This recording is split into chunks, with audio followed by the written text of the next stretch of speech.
ខ្ញុំសូមជម្រាបសួរអ្នកគ្រូល្អម្ល៉េះអ្នកគ្រូល្អម្ល៉េះល្អហើយមានចំណែងពិសេសណាស់អ្នកគ្រូអើយ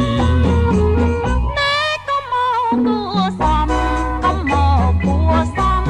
កុំមកគួសំខ្ញុំប្រញាប់ទៅសាលាផង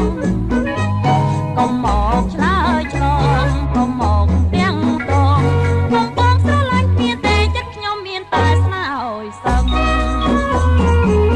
អូអ្នកគ្រូកុំខឹងអ្នកគ្រូកុំខឹង